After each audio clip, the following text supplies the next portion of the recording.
Mga kapuso, this morning ato makauban ang bag-uhay lang na himong usas sa mga top passer sa 2021 Civil Engineering Licensure Examination ug usasab sa top 3 winners sa International Competition for Imagining Disaster Resilient Infrastructure nga gitambungan sa nagkariyang representante all over the world.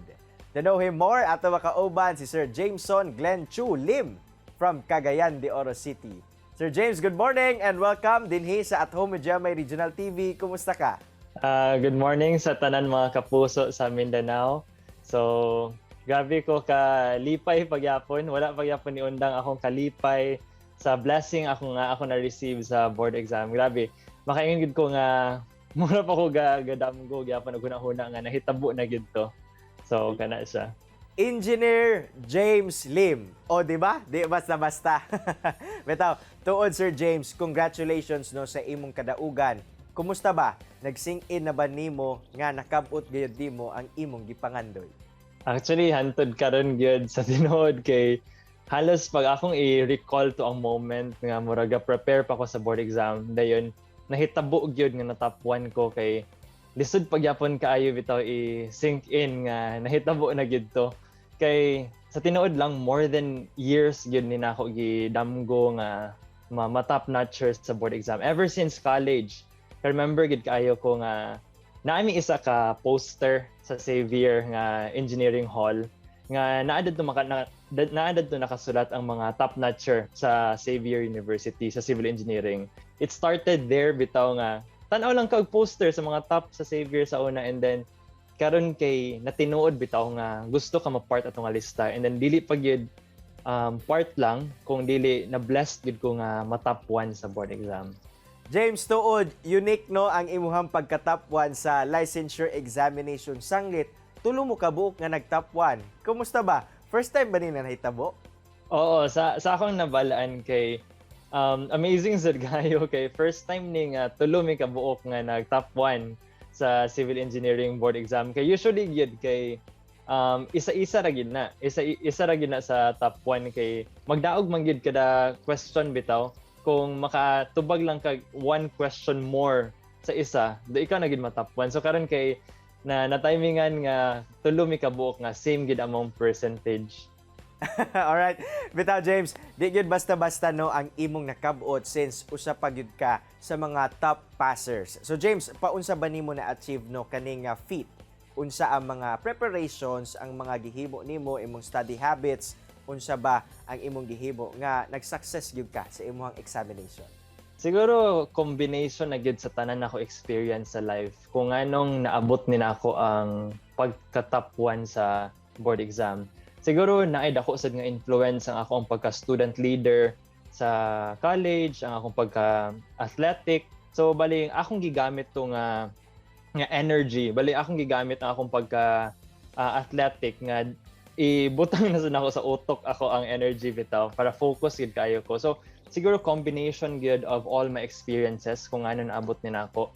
And study habits is unsa gid. Number 1 is be diligent gid sa imong i-create nga schedule. Walay sekreto gyud sa success. Kita tanan kabalo nga in order to achieve success kay we need perseverance, we need patience, we need hard work, di ba?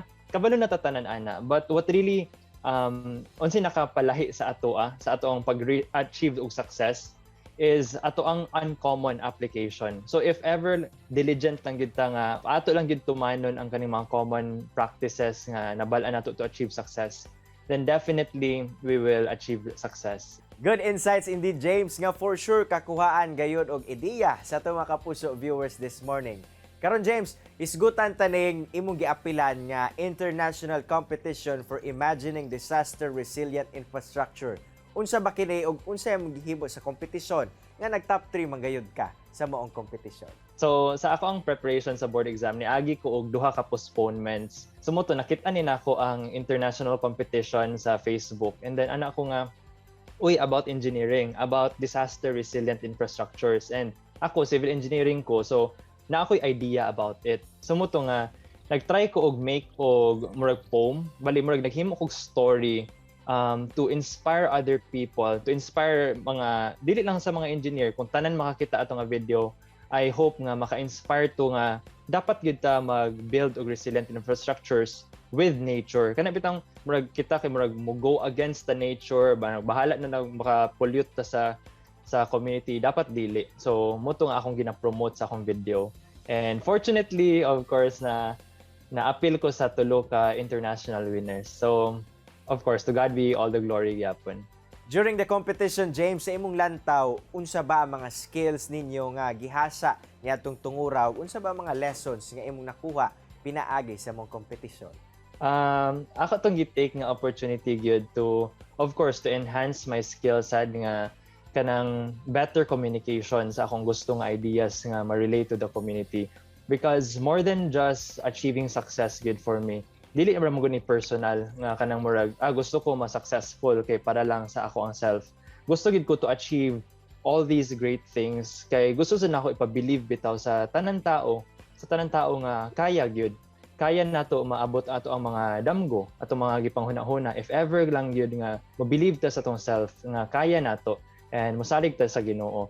Truly wonderful indeed gayon ang ibuhang tumong James Busa alang sa mga kapuso viewers labi na no sa next generation nga naglantaw karong buntaga.